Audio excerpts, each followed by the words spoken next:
Mas eu acho legal aqui, não só para a gente ver um pouquinho de conteúdo, não chegou no português ainda, né, para poder passar mais conteúdo com credibilidade, né? Mas eu acho importante assim, esse formato para quem não conhece mesmo a prova do Enem, ou teve dificuldade no dia da prova, para entender o que é esperado, né? Como responder as questões.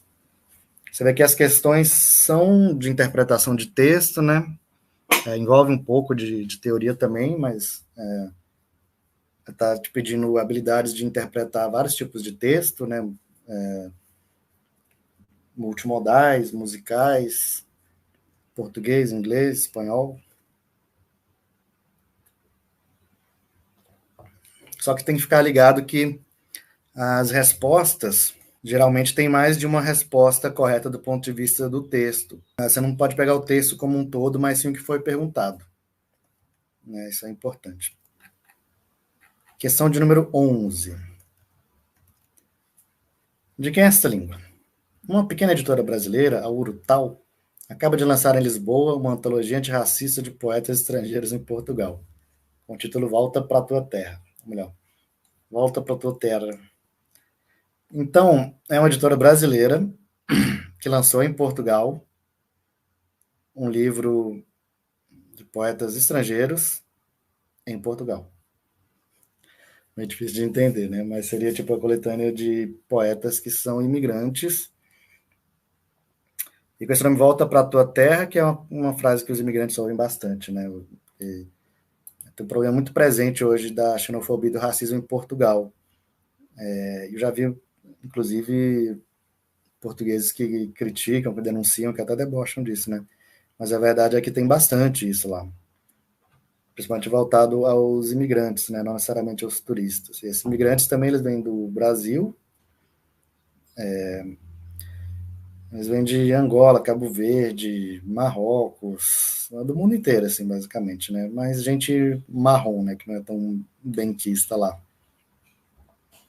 O livro denuncia as diversas formas de racismo a que os imigrantes estão sujeitos. Alguns dos poetas brasileiros antologiados queixam-se do desdém com que um grande número de portugueses acolhe o português brasileiro. É uma queixa frequente. Isso aqui também eu já ouvi falar, né? Já ouvi, não, já presenciei mesmo na internet os portugueses falando isso.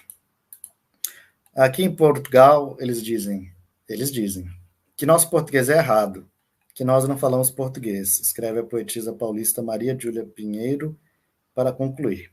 Se a sua linguagem, a lusitana, ainda conserva a palavra da opressão, ela não é a mais bonita do mundo, ela é uma das mais violentas. Eu gostei desse verso aí, concordo totalmente. Então, eles dizem que nosso português é errado, que nós não falamos português. Isso eu já ouvi bastante, né? Os portugueses falando disso. E já havia também portugueses falando mal disso. Agora, se você é da opinião de que o português do Brasil é errado e que, portanto, o de Portugal é certo, você está simplesmente errado. Você é uma pessoa ignorante, que não conhece sobre esse assunto. Então, essa questão já traz um pouco de linguística, né? Um pouco de literatura também. O texto de Água Lusa tematiza o preconceito em relação ao português brasileiro. Com base no trecho citado pelo autor, qual é o trecho citado? É o que está entre aspas, né? Da Maria Júlia. Com base no trecho citado pelo autor, infere-se que esse preconceito se deve à dificuldade da consolidação da literatura brasileira em outros países, nada a ver, né? Aos diferentes graus de instrução formal entre os falantes de língua portuguesa. Não, porque ele está falando de variação linguística, mas não variação de acordo com o grau de instrução, né? Mas de acordo com lugar, com região.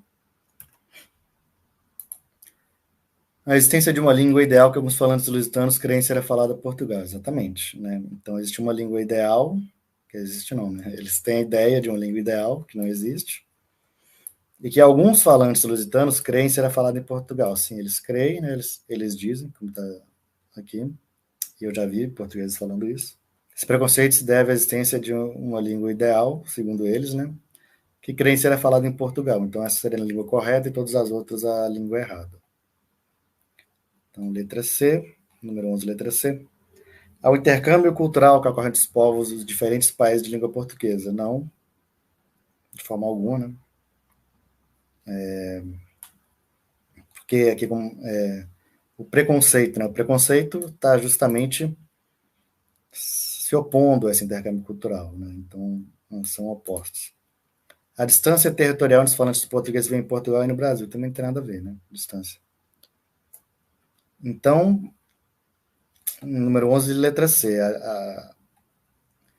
Esse preconceito se deve à existência de uma língua ideal que alguns falantes lusitanos creem será falada em Portugal, segundo a autora Maria Júlia Pinheiro. Certo? Pode dar uma olhada também nos meus vídeos aqui no canal, tem vídeo sobre preconceito linguístico e um vídeo sobre... Não é um vídeo só, né? É um vídeo sobre sociolinguística que eu falo um pouco dessa coisa da variedade e também da questão de certo e errado, como que ela é meio diferente, né, do que as pessoas pensam normalmente, principalmente as pessoas xenofóbicas e racistas.